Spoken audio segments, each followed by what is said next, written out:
예수님께서 요한복음 17장에서 아버지 하나님께 하신 기도는 예수님의 신분 또 예수님의 사역을 이해하는데 결정적인 의미를 가지는 내용이라 그랬습니다. 뿐만 아니라 우리 자신이 누군지, 교회가 뭔지, 또 교회가 이 땅에서 뭘 해야 하는지, 또 기독교인이 어떻게 살아가야 되는지에 대해서도 아주 결정적으로 중요한 내용이 담겨 있습니다.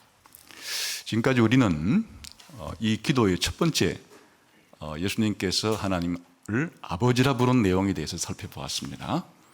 예수님께서 하나님을 아버지라 부른 내용의 의미가 뭔지, 그리고 예수님만 하나님을 아버지로 부를 뿐 아니라 예수 믿는 사람들에게도 아버지라 부르겠는데, 우리 신자들이 하나님을 아버지라 부르는 것은 또 어떤 의미를 가지는 것인가를 살펴보았죠. 오늘은 때가 이르렀다, 예수님께서 이렇게 말씀하셨는데, 예수님께서 이 때가 이르렀다 라고 하신 이 말씀이 무슨 의미인지를 살펴보고 우리 삶에 어떻게 적용하면 좋겠는가 하는 것을 생각해 보려고 합니다. 이 때의 문제는 예수님께 무척이나 중요했다는 걸 알 수 있죠. 그러니까 기도하는 첫 마디가 아버지를 부른 다음에는 때가 왔다, 때가 이르렀다, 이렇게 말씀을 하시지 않습니까? 근데 예수님 말씀하신 이 때가 그럼 어느 때를 가리키는 것인가 를 알기 위해서는 이 요한복음 전체에서 예수님께서 이 때에 대해서 말씀하신 것이 많이 있기 때문에 그 때를 알아야 예수님이 기도할 때 때가 이르렀다 하는 것을 알 수 있습니다. 특히나 이 때에 대해서 예수님이 7차례 말씀을 하세요. 그 7번 가운데 이제 마지막 번에 한 말씀입니다. 그래서 이 때를 알기 위해서는 앞에 나오는 예수님 말씀부터 우리가 살펴볼 필요가 있겠습니다. 우선 2장 4절을 한번 보겠습니다. 예수님께서 요한복음 내에서 최초로 이 때에 대해서 언급하신 내용이 여기에 기록이 되어 있습니다. 2장 4절을 한번 같이 읽겠습니다. 시작. 예수께서 이르시되 여자여 나와 무슨 상관이 있나이까? 내 때가 아직 이르지 아니하였나이다. 이 굉장히 중요한 시간입니다. 예수님께서 이 세상에 오셔서 많은 표적을 행하셨는데, 요한복음은 첫 번째 갈릴리 가나에서 물을 포도주로 바꾸는 예수님의 표적을 이제 소개하고 있죠. 바로 이 예수님 사역의 중요한 첫 출발점에서 예수님은 뭐라고 말씀하시는가 하면, 아직 내 때가 이르지 아니했다. 이때는 아직 예수님의 때가 이르지 않았다 라고 시작을 하심으로써 예수님의 이 표적을 행하는 예수님의 사역 자체가 앞으로 이 때를 위한 것인데, 지금은 아직은 그때는 아니다. 예수님의 모든 생각 속에 지금 이 때가 자리 잡고 있는 거예요. 지금은 이렇게 엄청난 기적을 행하는 때이기도 하지만은 이 때는 내가 지금 생각하고 있는 그때는 아직 아니다, 이렇게 말씀을 하셨습니다. 이로써 우리들은 예수님의 사역이 이 때와 무슨 관계가 있겠구나라는 생각을 하게 되고, 예수님이 이 때를 향해서 뭔가 걸어가고 계심을 우리가 짐작할 수 있겠죠. 이 때에 대한 기대감을 불러일으키기 위해서 내 때가 아직 이르지 않았다, 이렇게 말씀을 하세요. 그 다음에 이제 7장 30절에 가보겠습니다.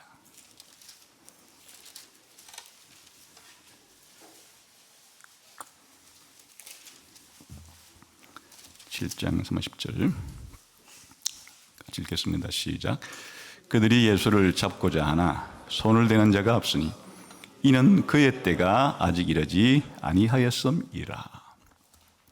이제 예수님께서는 유대인들에게 표적을 행하시면서 또 그 표적의 의미를 이제 자꾸 설명하고 계시죠.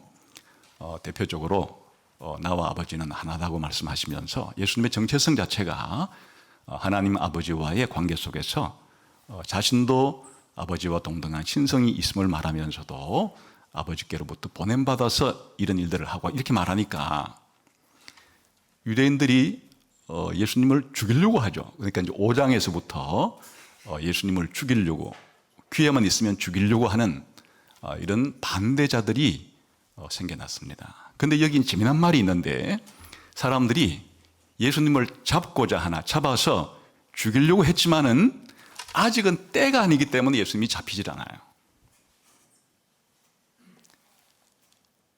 예수님께서 사역을 하실 때 이 때를 위해서 하고 계신데 사람들이 예수님을 잡아서 죽이려고 했지만은 아직 예수님의 때가 아니기 때문에 그렇게 잡혀서 죽지 않는다. 아직도 때가 이르지 않았다. 또 한 번 더 이 긴장감을 고조시키고 있죠. 그 다음에 8장 20절을 가보겠습니다.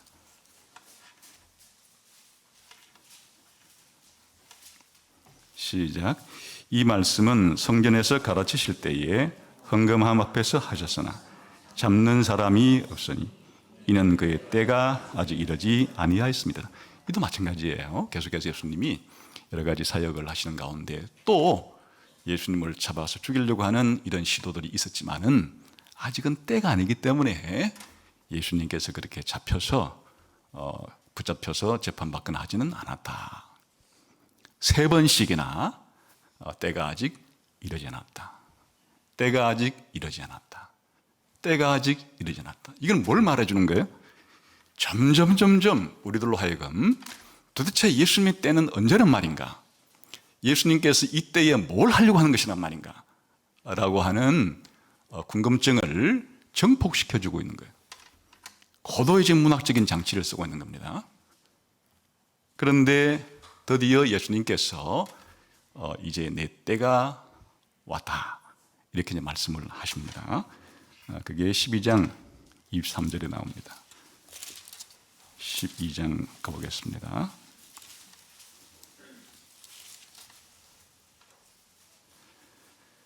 한번 읽어보겠습니다. 시작. 예수께서 대답하여 이르시되 인자가 영광을 얻을 때가 왔도다. 이 내용을 말씀하신 시점도 중요한데 예수님께서 죽은 나사로를 살리는 엄청난 예수님의 표적 가운데 가장 절정에 이르는 죽은 사람을 살리는 그런 표적을 행하셨어요. 그리고 또 6월절 전에 마리아가 예수님의 장사 지낼 것을 준비하기 위해서 예수님의 머리와 발에 향유를 붓는, 그러니까 예수님의 죽음과 또 예수님의 부활을 예표하는 이런 사건이 있는, 이게 이제 요한복음에서는 예수님의 사역으로부터 예수님의 후반부 사역으로 전환을 이루는 그런 사건이 있던 시점에서 이제 예수님께서 드디어 내 때가 왔다. 내 때는 영광의 때다. 이렇게 말씀하시는데 이제 그 뒤에 읽어보게 되면 예수님 말씀하시는 때가 무엇인지가 설명이 되어 있습니다. 한번 24절부터 쭉 한번 더 33절까지 읽어보겠습니다. 시작. 내가 진실로 너희에게 이르노니 한 알의 밀이 땅에 떨어져 죽지 아니하면 한 알 그대로 있고 죽으면 많은 열매를 맺느니라. 드디어 내 때가 왔도다. 내 때는 영광의 때일 것이다. 이렇게 말씀해 놓고 난 다음에 죽는 얘기를 해요. 한 알의 밀이 땅에 떨어져서 죽어야 많은 열매를 맺는다. 죽는 얘기를 하는 거예요. 그 다음 계속 봅시다. 시작. 자기의 생명을 사랑하는 자는 잃어버릴 것이요 이 세상에서 자기 생명을 미워하는 자는 영생하도록 보존이다. 역시 죽는 얘기죠. 그 다음에 시작. 사람이 나를 섬기려면 나를 따르라. 나 있는 곳에 나를 섬기는 자도 거기 있으리니 사람이 나를 섬기면 내 아버지께서 그를 귀히 여기시리. 계속해서 지금 내 마음이 괴로우니 무슨 말을 하리요. 아버지여 나를 구원하여 이 때를 면하게 하여 주옵소서. 그러나 내가 이를 위하여 이 때에 왔나이다. 이게 무슨 얘기입니까? 지금 예수님께서 십자가의 죽음을 앞두고 십자가의 죽음을 내가 이때라고 표현하시면서 내가 죽기 왔는데 마치 우리가 공간복음서에서 겟세마네 동산에서 이때를 면하게 해줄 수만 있으면 면하게 해주십시오. 그러나 내 뜻대로 마시고 아버지 뜻대로 행하게 해 주십시오. 라고 이렇게 십자가의 죽음을 앞두고 기도했던 것의 요한복음의 버전이에요. 그러니까 자신이 죽을 때를 이때를 위해서 왔다고 지금 말씀하시면서 그렇게 말씀하고 계시죠. 그러니까 하나님께 계속 28절부터 읽겠습니다. 시작. 아버지여 아버지 이름을 영광스럽게 하옵소서 하시니 이에 하늘에서 소리가 나서 이르되 내가 이미 영광스럽게 하였고 또다시 영광스럽게 하리라 하시니 예수님께서 뭔가 자신의 십자가의 죽음을 통해서 궁극적인 목적은 하나님의 영광을 드러내려고 하는데 하나님께서 영광을 받았다 이 말씀하시죠. 그 다음 계속해서 시작. 곁에 서서 들은 무리는 천둥이 울었다고도 하며 또 어떤 이들은 천사가 그에게 말하였다고도 하니 예수께서 대답하여 이르시되 이 소리가 난 것은 나를 위한 것이 아니요 너희를 위한 것이니라. 이제 이 세상에 대한 심판이 이르렀으니 이 세상의 임금이 쫓겨나리라. 예수님이 말씀하신 때는 세상의 임금이 쫓겨나는 때예요. 이게 이제 요한복음에서는 사탄이죠. 사탄이 심판을 받아서 결정적인 사탄의 나라에 타격이 가해지는 사탄의 멸망이 시작되는 엄청난 이런 일들이 이때에 일어날 거다. 이렇게 예수님이 자신의 십자가의 죽음의 때와 이 세상 임금인 사탄이 쫓겨나는 때를 연결시켜서 지금 말씀하고 있죠. 32절 시작. 내가 이 땅에서 들리면 모든 사람을 내게로 이끌겠노라 하시니.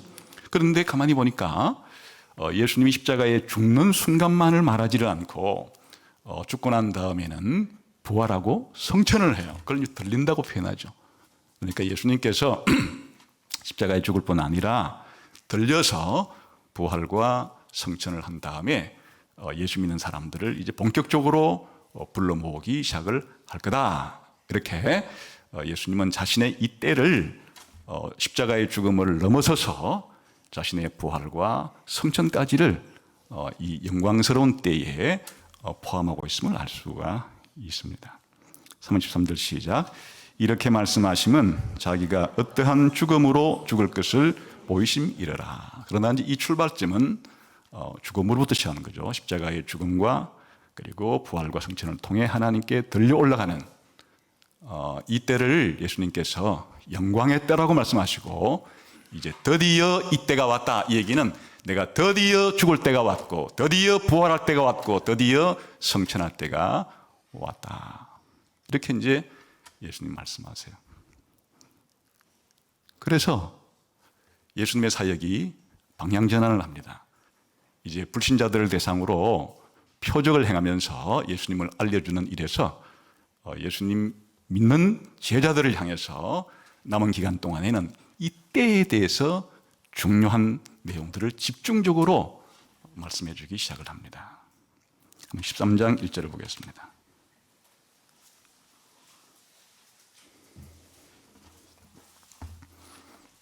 시작. 6월절 전에 예수께서 자기가 세상을 떠나 아버지께로 돌아가실 때가 이런 줄 아시고 세상에 있는 자기 사람들을 사랑하시되 끝까지 사랑하시니라. 여기에 예수님께서 지금 말씀하신 때가 왔다 하는 말씀이 뭔 줄 알겠죠? 내가 이제 세상을 떠나서 아버지께로 돌아갈 때가 왔다. 세상을 떠난다는 얘기가 죽는다는 얘기죠.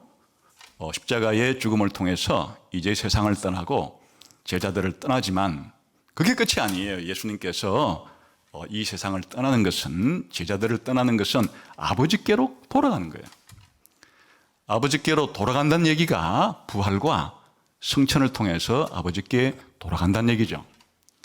그러니까 예수님께서는 지금 이 때를 뭘 가지고 때가 왔다 이렇게 말씀하시고 또 그 전에는 내 때가 아직 이르지 않았다 하는 거니까 이렇게 세상을 떠나 죽어서 그리고 부활과 성천을 통해서 아버지께 떠날 이 때를 말씀하신 거예요. 그러니까 그 전에는 아직 예수님의 죽고 부활하고 성천할 때가 아직 도착하지 않았지만은 이제는 내가 죽고 부활하고 성천할 때가 왔다. 이 말을 내가 세상을 떠나서 아버지께로 돌아갈 때가 드디어 되었다.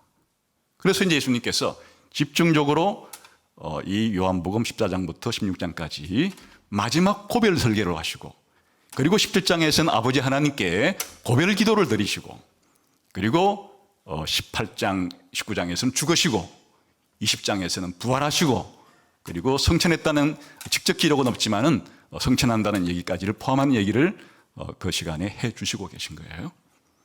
그러니까 예수님이 세상을 떠나서 아버지께로 돌아간다는 생각을 가지고 지금 사역을 하고 계신다 하는 것을 알 수가 있죠. 16장 32절 보겠습니다.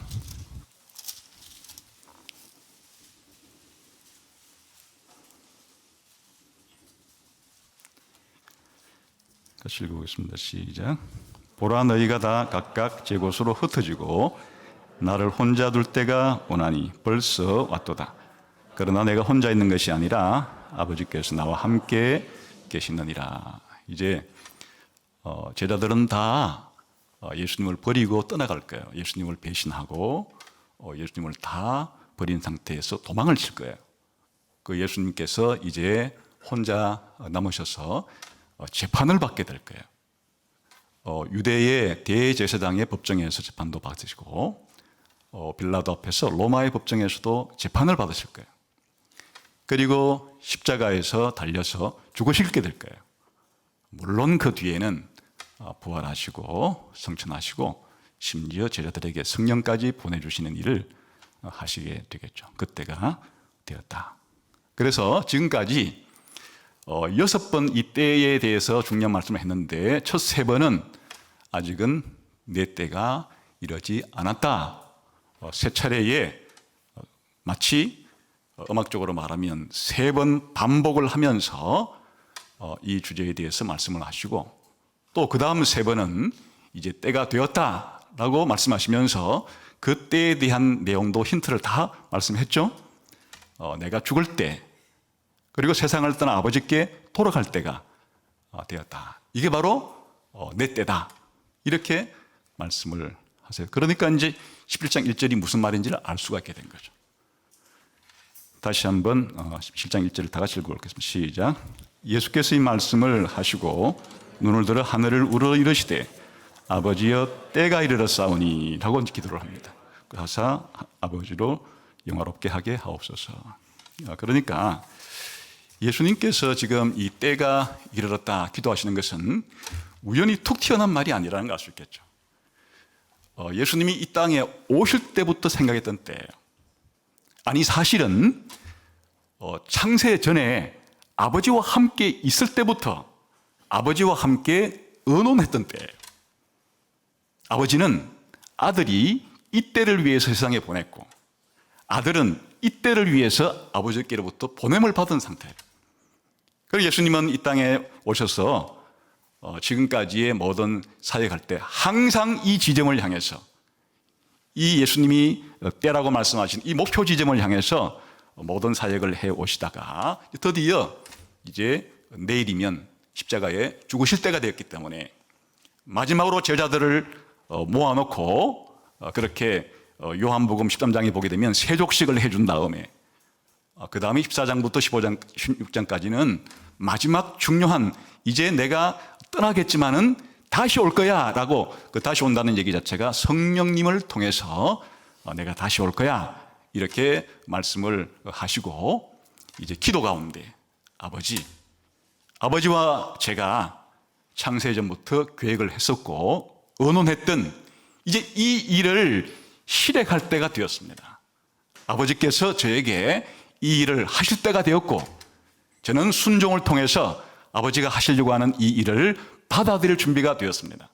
아버지께서 저를 십자가에 매달아서 죽이려고 하시는 이때에 제가 거부하지 않고 이를 받아들여서 순종함으로써 이 십자가를 지겠습니다. 그러나 이것이 제 인생의 마지막은 아니고 아버지께로 돌아가기 위해서 부활과 성천을 통해서 아버지로 돌아갈 때가 되었습니다. 이게 이 요한복음 7장 기도의 이 배경은 바로 이걸 가리키는 거예요.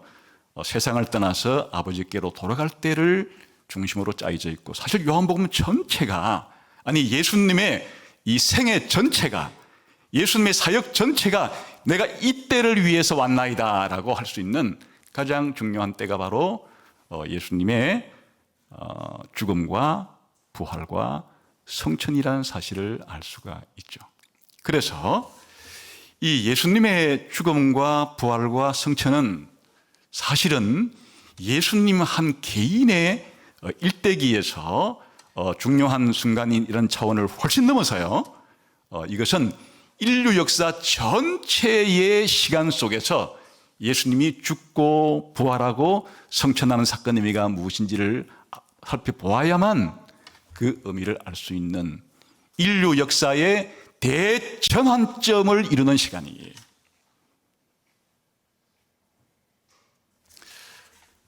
우리가 개인적으로 살아갈 때 지나간 내 과거를 돌아보거나 앞으로 나의 미래를 돌아볼 때도 내게 중요한 의미가 있는 시간이 있죠.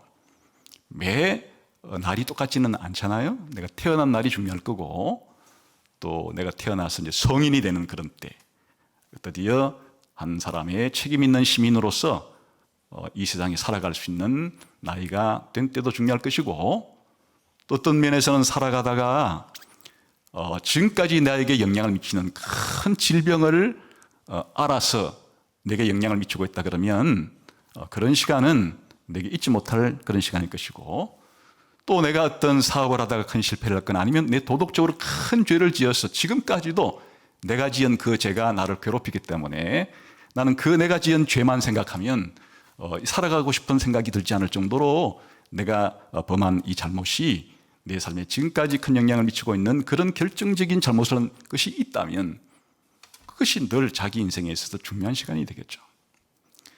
그러나 아직도 내가 결혼을 하지 않았다면은 결혼을 하게 될 그런 미래는 내 인생에 뭔가 중요한 또 하나의 작은 전환점이 이루어지는 시간이 될 것이고, 더 나아가서 또 결혼해서 자녀라도 낳는다면 또 내가 책임질 부모로서의 책임감이 생기기 때문에 내가 살아가는 방식에 뭔가 달라질 것이 분명하기 때문에 내 앞으로의 미래에 있어서도 분명히 자녀를 출산하는 것은 나에게 큰 변곡점이 될 거다. 그러나 결정적인 변곡점은 저는 않지만 죽음이겠죠.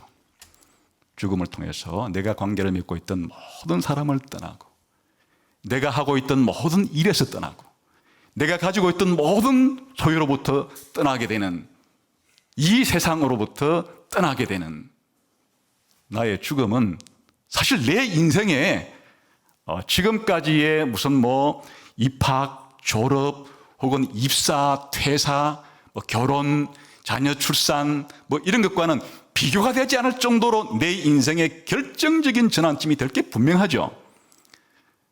그러니까 한 사람을 우리가 묘비에 적을 때 출생연도와 죽은연도 두 개만 적어 놓으면 되게 그 인생에 일어난 가장 결정적인 두 사건을 기록할 수 있는 거 아니겠어요? 한 개인도 그런데 지금 성경이 하는 얘기는 예수님의 한 개인의 인생이 아니라 사실 이 사건의 의미는 창조부터 새 창조에 이르기까지, 인간의 타락으로부터 완성에 이르기까지 이 거대한 인류 역사, 세계사 전체의 시간표 속에서 예수님의 이와 같은 죽음과 부활과 성천은 인류 역사의 결정적인 터닝 포인트라고 말하죠. 전환점이 이루어지는 인류 역사의 절정이라고 할 수 있는 그런 시간이기 때문에 예수님께서 계속해서 내 때가 아직 이르지 않았다. 내 때가 이르지 않았다. 그런데 이제 때가 되었다. 앞으로 이 때가 지나고 나면 엄청난 일이 벌어질 것이다 라고 예수님께서 말씀하고 계신 겁니다. 그래서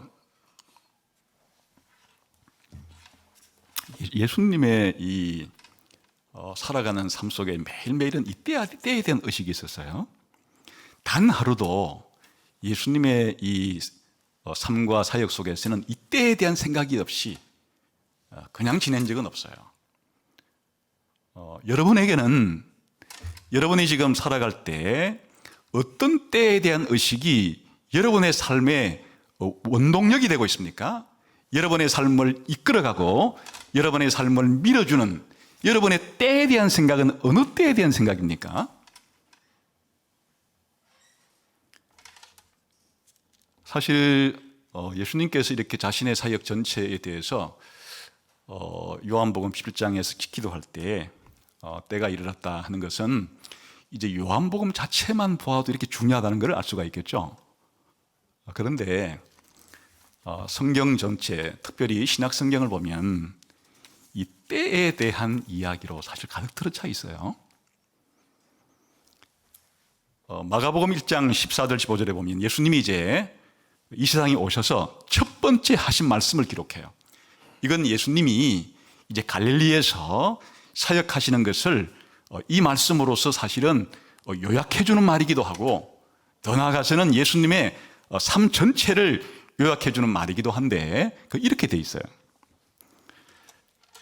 요한이 잡힌 후 예수께서 갈릴리에 오셔서 하나님의 복음을 전파하여 이르시되, 하나님의 복음을 전파했다 그러는데 그 내용이 뭔가 하면은 때가 찼고 하나님 나라가 가까웠으니 회개하고 복음을 믿으라.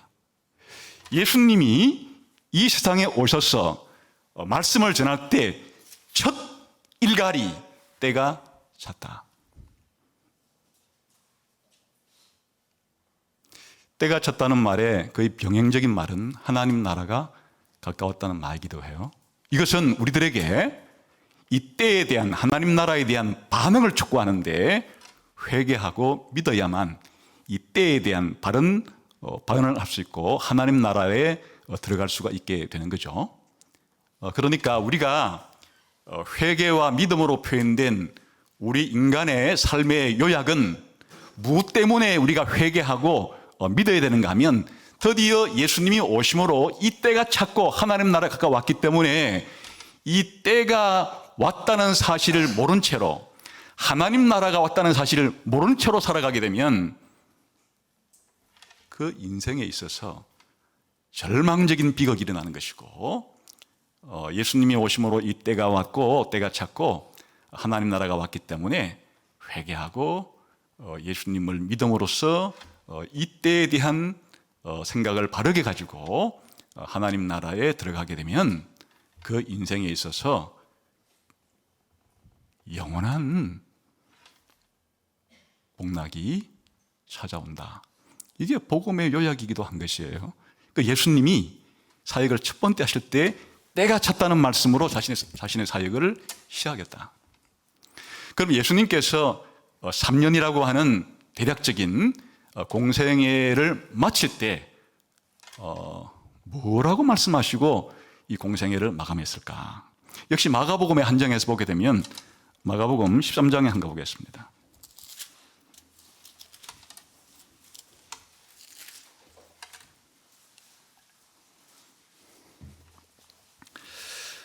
우리 한번 13장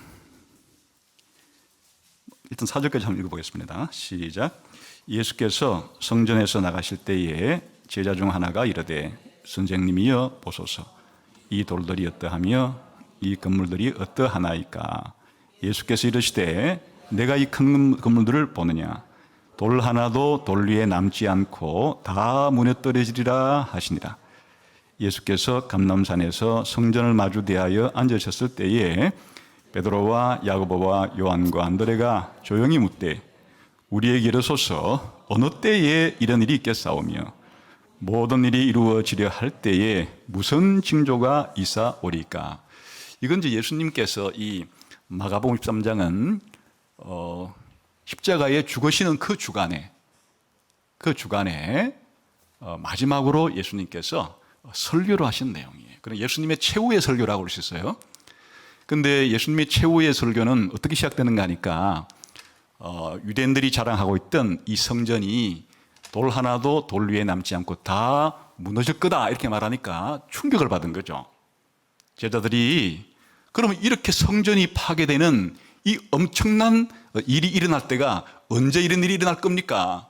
거의 성전이 무너진다는 얘기는 유대인들에게서 나라가 완전히 무너진다는 것하고도 같은 의미의 것이고, 단순히 나라가 무너지는 것뿐 아니라 세상 자체가 망하는 것하고도 같은 의미로 받아들이는 큰 사건이죠.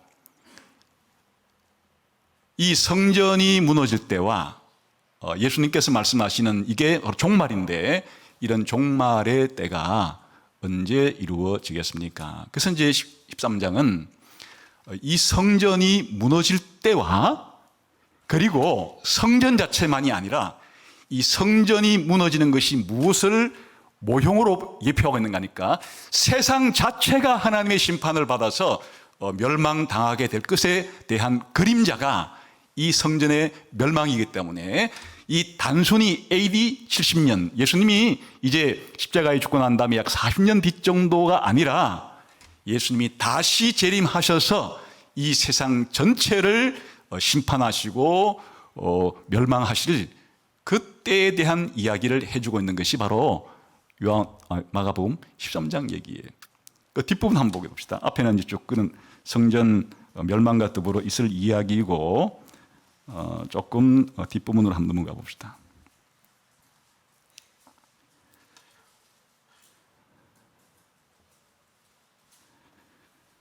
24절부터 한번 읽어볼까요? 시작.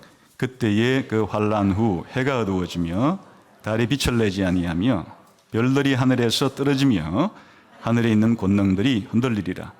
그때에 인자가 구름을 타고 큰 권능과 영광으로 오는 것을 사람들이 보리라. 또 그때에 그가 천사들을 보내어 자기가 택하신 자들을 땅끝으로부터 하늘끝 사방까지 이르리라. 지금 엄청난 일을 말씀합니다. 하늘과 땅과 바다가, 해와 달과 별들이 다 풀어진다는 얘기는 원래 하나님이 창조한 창조 세계 자체가 거의 해체에 이른다는 얘기예요. 하나님의 창조를 뒤집어서 하나님의 창조 자체가 심판에 이를 때가 있다고 말씀하시는데, 그거 전부는 아니죠. 그런데 그때 예수님께서 재림을 해서 천사들을 보내기도 하고 구원받을 사람들을 또 다 모아서 하나님께서 구원도 하시는 이런 엄청난 최후의 심판과 최후의 구원이 벌어질 때를 예수님께서 말씀하고 계세요. 근데 그게 언제 일어날지는 내 아버지만 아신다, 이렇게 해요. 우리 한번 그 뒤에 봅시다.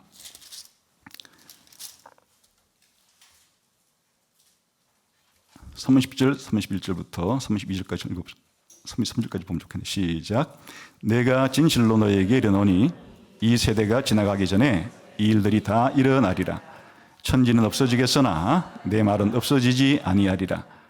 그러나 그날과 그때는 아무도 모르나니 하늘에 있는 천사들도 아들도 모르고 아버지만 아시느니라. 주의하라, 깨어있으라. 그때가 언제인지 알지 못함이니라.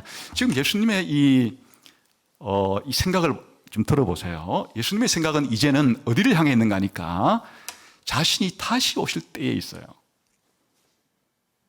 자신이 다시 오셔서 구름 타고 오셔서 하늘과 땅과 바다를 해체시키고 불신자들을 심판하고 구원받는 자들을 다 불러 모아서 최후의 구원을 주게 될 그때, 그날, 예수님의 마음은 이제 그날을 향해 있어요. 그러면 그날이 오기 전까지 예수님을 따르는 제자들은 항상 그날을 염두에 두고, 오늘 우리가 어떻게 살아야 될지에 대한 모든 생활의 설계는 그날을 염두에 두고서 그렇게 주의하면서 조심하면서 긴장하면서 그렇게 살아야 한다, 이렇게 말씀하고 계시죠. 지금 예수님이 공생애를 처음 시작할 때도 마칠 때도 예수님의 마음속에 있는 것은 뭔가 하니까 바로 이 때에 대한 생각이 있다는 것을 알 수가 있죠. 요한복음만 그런 게 아니라 그 말이에요. 공간복음에서도 예수님의 사역의 시작도 사역의 마지막도 이 때에 대해서 말씀하시고 그렇게 하신다. 물론 뒷부분에 가면 예수님의 재림의 때까지를 언급하고 계신다는 것을 알 수가 있죠. 자, 이제 예수님이 성천했어요. 그럼 남아있는 것은 교회 시대가 시작되는 게 사도행전인데, 예수님께서 하늘로 올라가시고 이제 지상에 남아있는 제자들, 다시 예수님 재림할 때까지 교회 시대가 펼쳐지게 될 텐데, 이 교회 시대의 벽두에, 시초에 무슨 일이 벌어지는가? 사도행전 1장에 가보겠습니다.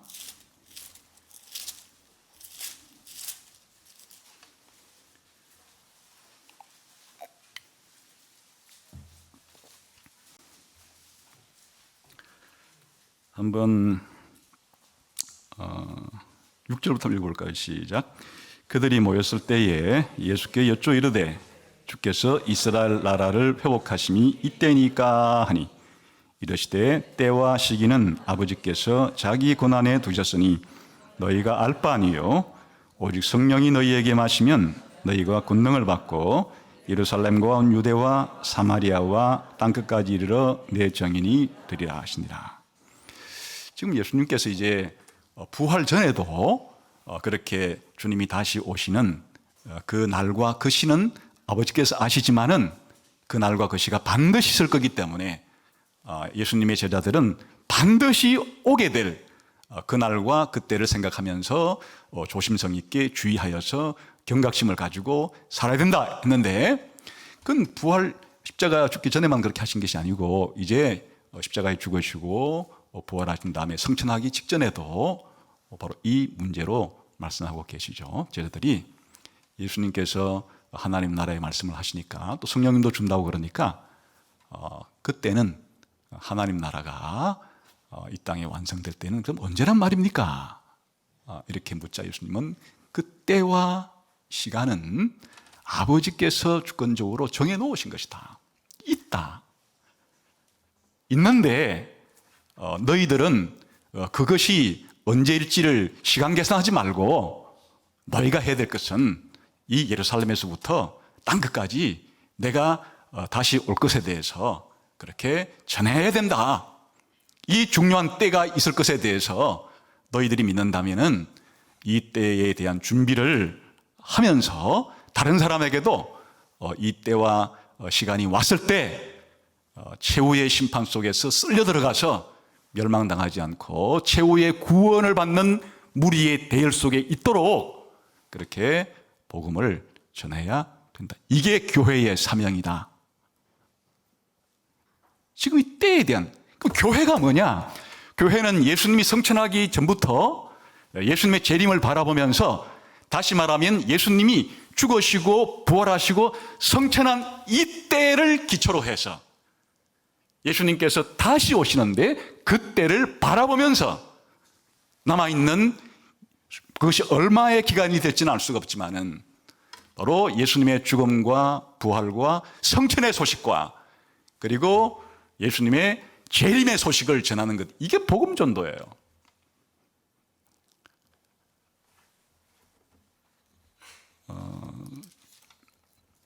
이것은 그 신약 성경을 가장 권수로 따지면 가장 많이 기록한 사도 바울의 경우도 마찬가지죠. 사도 바울의 경우도 이 갈라디아서 4장 4절을 보게 되면 때가 참에 하나님이 그 아들을 보내사 여자에게 나게 하셨다. 지금 이 사도 바울의 머릿속에도 마음속에도 저 창조 때부터 타락을 거쳐서 영원한 종말의 때에 이르기까지 이 거대한 시간 속에서 가장 중요한 한 시점이 있었는데, 그건 하나님 아버지께서 자기 아들을 이 땅에 보내신 사건인데, 그래야 예수님이 죽고 부활하고 성천할 거 아니겠어요? 그런데 이 때를 하나님이 정해놓았다가 드디어 하나님이 정해놓은 때가 됐다. 그래서 예수님이 오신 것이다. 예수님을 보내신 것이다. 이렇게 말하잖아요. 예수님의 이 초림의 때를 염두에 두고서 사도 바울은 하나님을 믿고 예수님을 믿고 구원이 뭔지 교회가 뭔지 생각하고 살아가는 것이에요.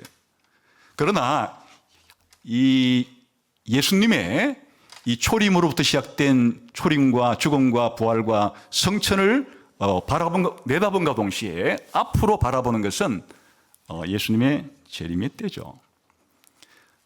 데살로니가 전서 한번 5장 읽어보겠습니다. 데살로니가 전서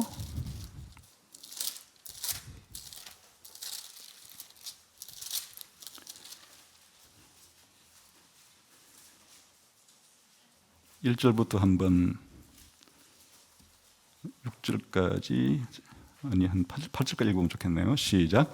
형제들아 때와 시기에 관하여는 너희에게 쓸 것이 없음은 주의 날이 밤에 도둑같이 이를 줄을 너희 자신이 자세히 알기 때문이다. 그들이 평안하다 안전하다 할 그때에 임신한 여자에게 해산의 고통이 이런 것 같이 멸망이 갑자기 그들에게 이르리니 결코 피하지 못하리라. 형제들아 너희는 어둠에 있지 아니하고 그날이 도둑같이 너희에게 임하지 못하리니 너희는 다 빛의 아들이요 낮의 아들이라. 우리가 밤이나 어둠에 속하지 아니하나니 그러므로 우리는 다른 이들과 같이 자지 말고 오직 깨어 정신을 차릴지라. 자는 자들은 밤에 자고 취하는 자들은 밤에 취하되 우리는 낮에 속하였으니 정신 차리고 믿음과 사랑에 호신경을 붙이고 구원의 소망에 투구를 쓰자. 이게 무슨 얘기입니까? 지금 사도 바울이 교인들을 전도해가지고 가르치는 주된 내용 가운데 하나가 이 때와 시기에 가는 것인데 벌써 내가 가르쳐줬지 않았느냐? 세상 사람들은 예수님이 다시 재림해서 세상을 심판하고 세상을 구원하실 이때를 모르기 때문에 그냥 평안하다, 안전하다, 그냥 이 세상에 푹 빠져가지고 세상이 전부인 줄 알고 그렇게 살아가다가 마치 도둑을 맞는 것처럼 갑작스럽게 예수님의 재림이라고 하는 때와 시간을 맞이하겠지만은 내가 여러분들에게는 이 날과 이 시간을 미리 다 말했기 때문에 여러분들은 어둠이 아니고 빛 가운데 있는 것 같아서 정신 차리고 쿨쿨 자지 말고 잔다는 얘기가 여기서 무슨 문맥의 얘기입니까? 이 때와 시간을 전혀 생각하지도 않은 채 온통 이 세상이 전부인 줄 알고 그렇게 이 세상에서 평안하다, 안전하다, 잘 먹고 잘 살자 이렇게만 하는 삶이 그냥 한밤중에 쿨쿨 자는 것에 비유하고 있잖아요. 그러나 언젠가 하나님이 정해놓은 이 때와 시간이 들이닥칠 때 불신자들은 도둑 맞는 것처럼 그렇게 자기 인생을 송두리째 잃어버리겠지만 여러분들에게는 내가 미리 다 알려주었으니까 이제 정신 차리고 살자. 정신 차리고 살자는 얘기가 뭔가? 믿음 가지고 소망 가지고 사랑하면서 이렇게 살아가자. 이렇게 말하잖아요. 그 사도 바울의 머릿속에도 예수님의 초림으로부터 시작된 예수님의 초림과 죽음과 부활과 성천이라고 하는 이 중요한 역사의 때와 그리고 예수님이 재림하셔서 세상에 대한 심판과 구원을 완성하실 이 재림의 때라고 하는 이 두 개의 시간이 사도 바울이 이 땅에서 죽기까지 사역했던 사역의 원동력이고 그리고 심지어 사도 바울이 내가 이렇게 사역하다가 죽어도 나는 여한이 없고 오히려 이렇게 살아가는 것보다도 죽는 것이 더 좋은 이유는 내가 죽으면 주님께로 아버지께로 갈 것이기 때문에 또 거기 있다가 예수님 재림할 때 내가 부활할 것이기 때문에 나는 죽음도 사실은 마다하지는 않는다. 이런 인생관을 가지고 사역하고 살아가잖아요. 신약 성경의 제일 끝은 요한계시록인데 요한계시록의 첫 시작은 이렇게 시작을 해요. 이 예언의 말씀을 읽는 자와 듣는 자와 그 가운데 기록한 것을 지키는 자는 복이 있나니 때가 가까움이라. 요한계시록이라고 하는 신약 성경의 가장 마지막 책, 성경 전체의 마지막 책은 우리가 좁게는 요한계시록, 넓게는 이 성경 하나님의 말씀을 읽고 듣고 그 가운데 기록된 것을 지켜야 될 이유가 때가 가깝기 때문이다. 이렇게 요한계시록을 시작을 하고 요한계시록 내용을 다 적고 다시 결론적으로 어떻게 말하느냐. 22장 10절에 또 내게 말하되 이 두루마리의 예언의 말씀을 임봉하지 말라. 때가 가까우니라. 요한계시록은 때가 가깝다는 말로 시작하고 때가 가깝다는 말로 마감을 하는 거예요. 그러면 이 때가 어느 때인지를 요한복음 안에서는 구체적인 숫자를 통해서 보여주는데 한때, 두때, 반때 이렇게 표현하기도 하고 42달이라 표현하기도 하고 또 때로는 1260일이라고도 표현된 이때 또 1000년이라고 표현된 이때 이때의 시작은 사실은 예수님의 초림 때부터예요. 이 모든 시간의 끝은 전부 한때, 두때, 반때의 끝이든 42달의 끝이든 1260일의 끝이든 1000년의 끝이든 전부 다 예수님이 다시 오시는 그 재림의 때를 가리키는 거예요.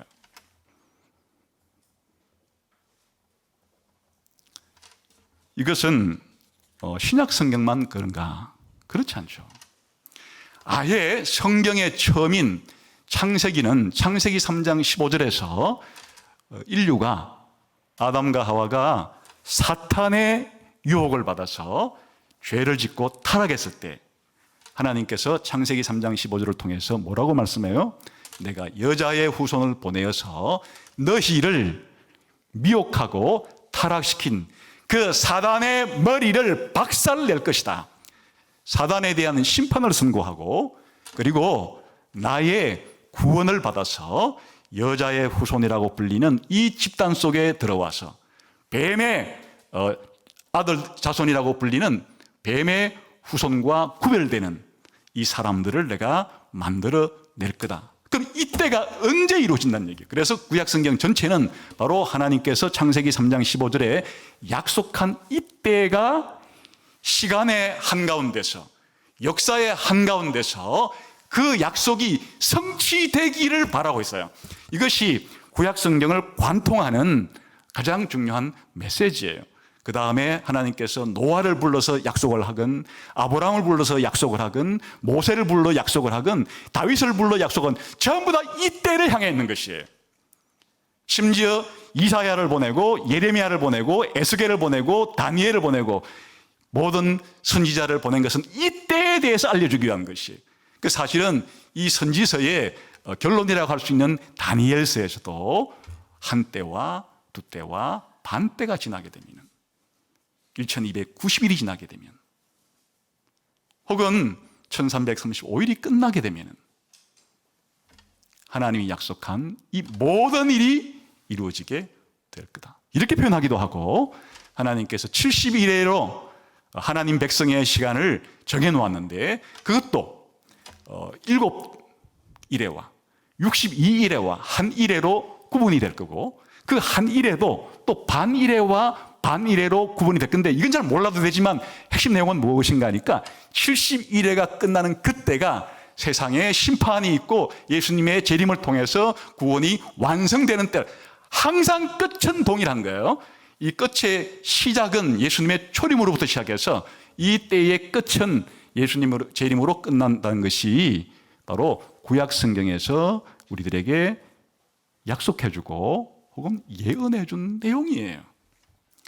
그러니까 이와 같이 창세기부터 요한계시록까지 그리고 시간적으로는 하나님의 창조로부터 인간의 타락을 이어서 예수님의 재림으로 세상이 종말을 맞이하고 영원한 하나님의 나라가 새롭게 시작되는 그 전체의 이 시간적인 문맥 속에서 이걸 구속사라 그러는데 구속사의 스펙트럼 속에서 예수님이 지금 자기 때에 대한 생각을 하고 계시고 자신이 이 세상에 와서 이제 죽고 부활하고 성천하는 것이 이 전체 역사의 중간이고 전체 역사의 전환점이고 전체 역사의 절정이라는 사실을 예수님께서 말씀해 주기 위해서 이렇게 때에 대한 강조를 하고 계신 것이에요. 우리가 등산을 한다고 치면 이제 산 밑에서 출발해 가지고 산 정상에 갔다가 다시 하산하는 게 목적이겠죠.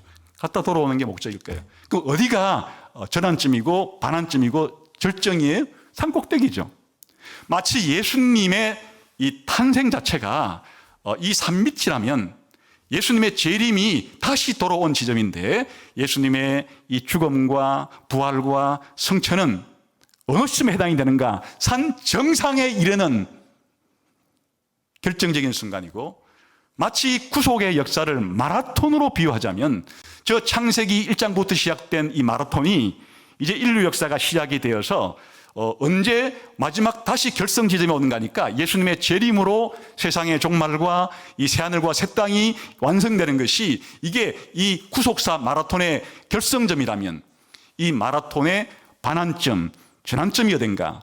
그건 바로 예수님의 초림을 통해서 지금 예수님 말씀하시는 죽고 부활하고 성천하는 것이 인류 역사 구속사의 가장 결정적인 순간, 가장 중요한 순간, 인류 역사를 반토막 내는 가장 절정에 이르는 엄청난 우리 개인의 삶과 이 세상의 삶과 교회의 삶과 우주 전체에 영향을 미치는 결정적인 사건이 지금 벌어지려고 하는 시간이 바로 예수님의 죽음과 부활과 성천의 때예요.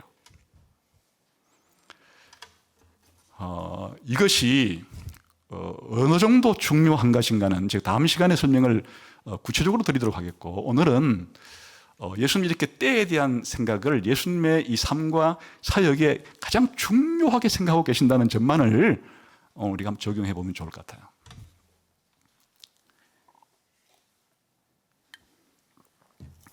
첫 번째는 예수님이 말씀하신 때는 시작은 예수님 죽음이에요.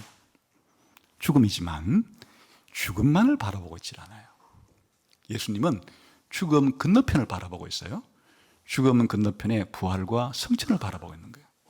그래서 지금 제자들 편에서는 뭐밖에 이 관심 사항이 없을 수가 있는가 하니까, 예수님께서 내가 너희를 떠날 때가 왔다 하니까 예수님하고 헤어질 때만, 예수님 죽을 때죠. 그거밖에는 생각을 못 하는 거예요. 그런데 예수님께서는 이 내 때를 당신의 죽음의 때라고 말씀하시면서도 그걸 영광의 때라고 불러요. 그 왜 예수님의 죽음을 영광의 때라 부르는가 하니까, 이 죽음으로부터 부활로 나가고 부활로부터 성천으로 나가기 때문에 예수님께서는 바로 이 죽음조차도 영광의 때에 속한 것으로 그렇게 지금 요한복음에서는 말씀하고 있는 겁니다. 그래서 예수님께서 지금 걸어가고자 하는 중요한 인류 역사의 핵심적인 문제는 예수님의 죽음과 다른 한편에서는 부활과 성천이 있어요. 여러분, 이제 이 사건의 중요한 의미는 다음 시간에 말씀드리려고 그랬고요. 이거를 우리가 개인적으로, 우리도 이 세상을 남은 기간도 살아갈 때 우리가 생각하고 있을 것은 나의 죽을 때와 나의 주님께로 돌아갈 때를 늘 생각하면서 살아야 한다는 거예요. 예수님은 지금 수차례 입이 아플 정도로 내가 이제 너희를 떠나 아버지께로 돌아갈 때가 되었다. 내가 이렇게 말을 해주는 것은, 미리 말해주는 것은 너희를 떠나서 아버지께로 돌아갈 때가 되었기 때문이다. 내가 성령님이 다시 온다는 얘기를 해주는 것도 내가 떠나가면 너무 슬퍼할 것 같으니까 그럴 필요가 없고, 내가 떠나가면 궁극적으로 재림 때 다시 와서 너희를 나 있는 곳으로 데리고 가려고도 생각하고 있지만, 그 전이라 할지라도 성령을 보내주어서 내가 너희와 영적으로는 늘 함께 있는 것처럼 그렇게 해주겠다. 이 모든 말의 배경은 예수님이 지금 죽음으로써 떠나고 그리고 아버지께로 돌아가서 해야 될 이 전체 과정을 두고 예수님 이런 말씀을 하시듯이, 우리도 내 인생관을 가질 때, 역사관을 가질 때, 내 죽음과 죽고 난 다음에 주님께로, 아버지께로 돌아간다고 하는 이 생각을 가지고 살아야만 신자답게 정신 차리고 살아가는 것이 된다는 말이죠. 우리들이 생각하는 것은 여기 미치지 못할 때가 많아요. 되게 발등에 떨어진 불 끄는 게 급선무기 때문에 당장 고등학생 같으면 대학 입학하는 것, 또 대학생이 되고 나면 졸업하는 것, 졸업하고 나면 또 그 다음에 회사에 입사하는 것 때문에 또 온통 거기에 몰두할 수밖에 없고, 발등에 떨어진 불이니까요. 또 입사하고 난 다음에는 어찌든지 간에 뭐 승진하기 위해서 온통 또 거기에 몰두할 수밖에 없고, 또 이제 뭐 조금 시간 지나면 뭐 결혼도 해야 되겠고, 또 결혼의 생각을 집중할 수밖에 없고, 또 결혼하고 난 다음에는 또 자녀가 생겨야 뭔가 가정이 원만하게 한 가정답게 이루어진다는 생각이 있기 때문에 또 그다음에 자녀 출산한 거에 온통 신경. 자녀 낳고 나면 또 이제 그다음부터는 뒤치다꺼리 해주는, 애 유치원부터 뭐 초등학교 보내고 중고등학교 보내고 또 하고, 나중에는 결혼시키는데 신경 쓰다가 나중에는 이제 퇴직하고 나면 뭐 할까? 늘 발등에 떨어진 불꺼기만 급급한 채로 진짜 내 인생이 이 세상을 떠나 죽어 아버지께로 간다는 생각을 안 하고 살아가는 거예요. 그러니 어떻게 정신 차리는 신앙생활이 생길 수가 있겠어요? 그냥 불신자들과 똑같이 이 한밤중에 쿨쿨 자는 생활이죠. 열심히 공부하고 열심히 일하는 것이 나쁘다는 뜻이 아니에요. 왜 공부를 해야 되고, 왜 직장을 다녀야 되고, 왜 결혼해야 되고, 왜 자식을 낳는가는 내가 죽어서 아버지께로 돌아간다는 이 문맥 속에서 내 공부는 무슨 의미가 있고, 내 직장 생활은 무슨 의미가 있고, 내가 결혼하는 것은 무슨 의미가 있으며, 내가 자녀를 낳아서 기르는 것은 무슨 의미가 있는가, 이 의미를 결정하는 것은 내가 이 세상을 떠나서 아버지께로 가는 거기에서부터 역으로 거꾸로 추적해서 내가 이 세상에서 살아가는 목적과 의미와 방법을 생각해야 되는데, 그게 안 이루어지게 되면 불신자의 삶과 신자의 삶이 무슨 차이가 나겠어요? 예수님은 내가 아버지께로부터 왔다가 이제는 이 세상을 떠나서 아버지께로 다시 돌아간다. 이게 예수님의 인생관이고 역사가 아니겠어요? 세계관 아니겠어요?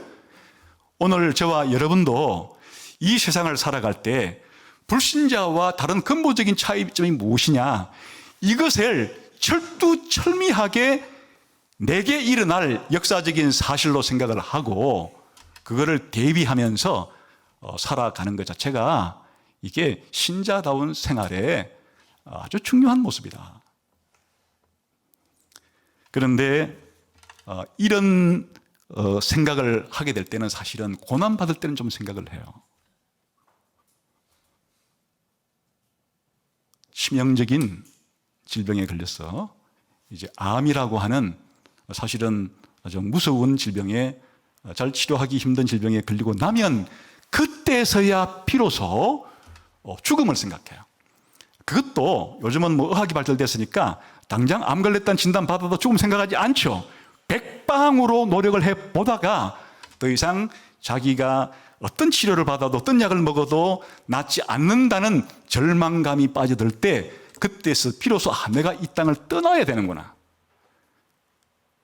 죽는 것이로구나, 죽어야 되는 것이로구나, 거기까지만 미쳐서 슬퍼하거나 분노하거나 이러지, 죽는 것 자체가 의미하는 바는 이 세상을 떠나 아버지께로 간다는 생각을 안 하니까 이 죽음에 대해서 너무나 불안하고, 죽음에 대해서 너무나 내가, 다른 사람은 뭐 80, 100살까지도 사는데 나는 왜 이렇게 50, 60에 죽어야 돼? 분통이 생기고, 또는 자기가 다른 사람보다 일찍 죽는다는 것에 대해서 원망스럽기도 하고 뭐 이럴 수도 있겠죠. 그런데 예수님 보세요.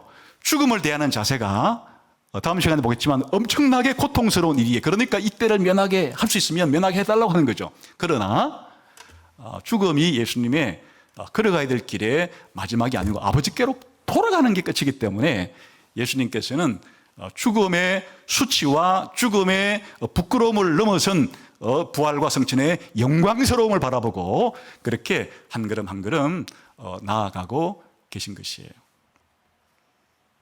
여러분, 죽음은 아버지께로 돌아가는 거예요. 이 세상을 떠난다는 것만 방점을 두니까 두려움이 생기고, 이 세상을 떠난다는 것만 생각하니까 허무하죠. 지금까지 내가 쌓아 올렸던 모든 업적들, 지금까지 내가 가졌던 모든 소유들, 지금까지 내가 맺었던 모든 관계들과의 이별을 통해서 이 세상에 남은 것이라고는 하나도 없이, 하나도 가져갈 것이 없이 다 남겨두고 그냥 자기 맨몸뚱으로 왔던 대로 맨몸뚱으로 돌아가니까 떠난다는 생각을 하면 비참하고 절망스럽고 허무한 생각이 들 수밖에 없죠. 그런데 예수님이 보여주신 것이 뭐예요? 죽음이 우리 인생의 마지막이나 종착역이 아니고 이 세상을 떠나서 아버지께로 가는 게, 아버지께로 가서 아버지와 영원히 함께 사는 게 우리의 영원한 끝이지, 그냥 죽어서 이 세상을 떠나는 게 끝이 아니에요. 그래서 우리 경건한 신자들은 이런 불치의 병에 걸렸을 때 그거를 분노하거나 한탄하거나 절망하는 데 시간을 다 보내지 않아요. 물론 최선을 다해서 고칠 수 있으면 고치도록 의사들의 도움을 받고 약의 도움을 받지만은, 그러나 마음 한구석에 준비하는 거예요. 아버지께서 나를 부르려고 하신 때가 아닌가, 하나님이 나를 이제는 데려가시려는 때가 아닌가.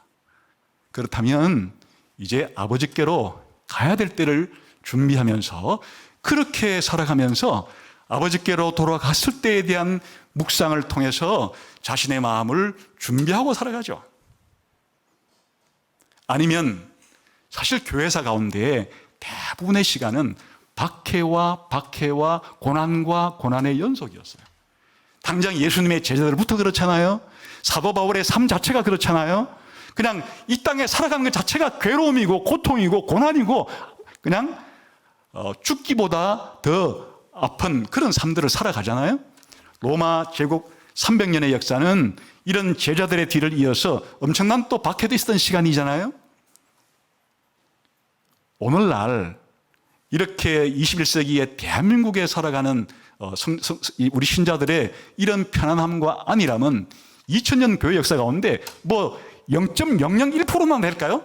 대부분의 시간 동안에 우리 성도들은 이 세상의 삶이 고난과 환난과 핍박의 삶을 알았기 때문에 아버지께로 돌아간다는 것에 대해서 기쁘게 생각을 해요. 아버지께로 돌아가는 것에 대한 소망이 있어요. 그런데 오늘날에는 우리의 신앙이 영적 거인들의 이와 같은 자세로부터 영적인 난장이가 된 것은 바로 이것 때문이에요. 아버지께로 돌아간다는 생각을 하지 않고 이 땅에서 조금이라도 1년이라도 더, 이 땅에서 조금이라도 한 푼이라도 더, 이 땅에서 자식한테 하나라도 더, 이렇게 살아가고 생각하니까 영적으로는 난장이가 될 수밖에 없는 거예요. 우리 신자들은 우리가 사실은 뭐 고난이 극심하면은 안 시켜도 여러분이 세상을 떠나기를 오히려 환영할 것이고, 아버지께로 간다는 생각도 두 손을 들어서 환영하겠지만, 진짜 성숙한 신앙은 내가 몸이 아프지 않을 때, 또 내게 큰 시련이 생기지 않았을 때, 이렇게 자유롭고 정상적으로 예배할 수 있을 때, 예수 믿는다고 잡아다가 감옥에 쳐넣어가지고 고문하고 죽이는 그런 일이 안 생기고 그래도 자유롭게 예배를 드릴 이때에 우리가 세상에 심취해서, 세상에 물들어서 이 세상에 얼굴을 쳐박고 그렇게 우리가 킁킁대면서 살아가는 대신에, 내가 이렇게 이 땅에 살아갈 때도 항상 마음의 중심에는 내가 세상을 떠나서 아버지께로 돌아간다 라고 하는 이 믿음이 우리에게 소망을 주는 것이고, 이 소망의 빛이 있어야만 현재의 어떤 어려움도 인내할 수 있는 힘이 생기는 것이에요. 그래서 신약 성경의 메시지는 단순한 거예요. 이와 같은 이 세상을 떠나 아버지께로 가는 것의 영광스러움을 소망으로 삼고, 이 세상에 살아갈 때 힘들거나 어려울 때는 참아내고, 그렇지 않고 세상이 우리하고 좀 재미나게 살자, 이 땅에서 안락하고 평안하다, 안전하다, 이렇게 살자라는 유혹에 대해서는, 그런 유혹에 대해서 아니라고 이렇게 하면서 자기 인생을 각성하고 경성하고 이렇게 살아갈 수 있는 것 자체가 우리들에게 주는 가장 단순한 메시지죠. 그래서 오늘은 예수님께서 이 때를 얼마나 중요시 여겼는지, 이 때가 성경 전체에서, 아니 구속사 전체에서 얼마나 중요한 문제인지, 그리고 이 때의 가장 중요한 포인트는 사실은 이제 이 땅에 왔기 때문에 남아있는 것은 세상을 떠나서 아버지께로 가는 이 단계, 두 개의 단계가 우리들에게도 남아있는데, 예수님이 가신 이 길을 따라서 우리도 우리의 세상을 떠남과 아버지께로 간다는 생각이 남은 내 인생을 좌우할 수 있는 그런 삶이 되기를 주님의 이름으로 축원합니다. 기도하겠습니다.